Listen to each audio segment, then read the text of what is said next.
సంవత్సరాల తరబడి ఎన్ని మందులు వాడినా మీ మోకాల నొప్పులు తగ్గట్లేదా? ప్రాణ పెయిన్ క్లినిక్ లో అత్యాధునిక చికిత్స. మా అన్న క్యాంటీన్లు ఓపెన్ అవుతున్నాయి కదా, ఎలా ఉపయోగపడతాయి అనుకుంటున్నారు? మీరేం చెప్తారు? అన్న క్యాంటీన్ అంటే ఆకలి తీరుద్ది, అందరూ పేదవాళ్ళు అందరూ తింటారు, పిల్లలు పెద్దవాళ్ళు అందరూ తింటారు. 5 రూపాయలకి అందరికీ ఉపయోగపడుద్ది. ముసలోళ్ళకి కానీ పిల్లలకు కానీ అందరికీ ఉపయోగపడుద్ది. మంచిదే. మీరు ఎక్కడుంటారు? చంద్రన్న అన్న క్యాంటీన్ 5 రూపాయలతో తిన్నాం, పర్వాలేదు. ఇప్పుడు పెట్టాలని అందరం కోరుకుంటున్నాం. అన్న క్యాంటీన్ పెడితేనే మేము ఆటోలో అందరం తింటున్నాం. పర్వాలేదు, 5 రూపాయల భోజనం పర్వాలేదు. Okay madam.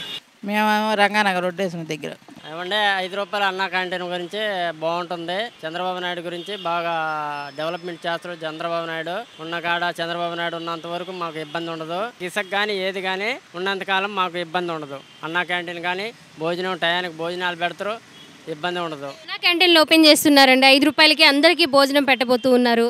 ఎలా అనిపిస్తుంది? బాగానే ఉంది, అందరికీ అనుకూలంగా ఉంటుంది. లేని వాళ్ళు బోళ్ళు మంది ఉన్నారు, బాగానే ఉంటుంది. పని చేసే వాళ్ళకి అన్నిటికీ బాగానే ఉంటుంది.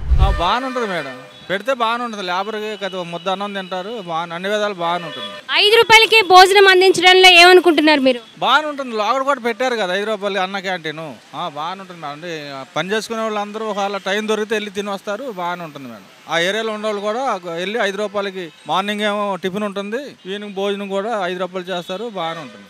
ఓకే, బాగానే ఏముంది, ప్రజలకి మంచి చేస్తున్నాడు చాలు. 5 రూపాయలు భోజనం పెడుతుంది, ఇంకెవరైనా పెడుతున్నారు అట్లాగా? ఎవరు పెడతలేదు కదా, చాలు. ఓపెన్ అయితే మంచిదేనమ్మా, అది ఓపెన్ అయితే అందరికీ మంచిది. అది పెట్టాలి, అది తీయటమే చాలా తప్పు. అది పేదవాళ్ళకి అది కడుపు నిండా భోజనం. 5 సంవత్సరాలు కూడా మేము చాలా సంతోషించాం. అది తీసేయటం వల్ల చాలా దుర్మార్గమైన పని, పెట్టడం చాలా మంచిది. చంద్రబాబు నాయుడు ఆయన కావాలని మేము దగ్గర ఓటేసి గెలిపించుకున్నాం. గత ప్రభుత్వంతో మోసపూరిత ప్రభుత్వాలు అవన్నీ అసలు ఇప్పుడు పోతాడో ఎదురు చూసాం. ఇప్పుడు అన్నీ హ్యాపీగా చక్కగా బాగా దొరుకుతాయి. కష్టపడిన కూలి దొరుకుతుంది, చేతుల్లో పని దొరికింది. ఆయన రాష్ట్రాన్ని బాగా డెవలప్మెంట్ చేస్తారు అని చెప్పేది అది.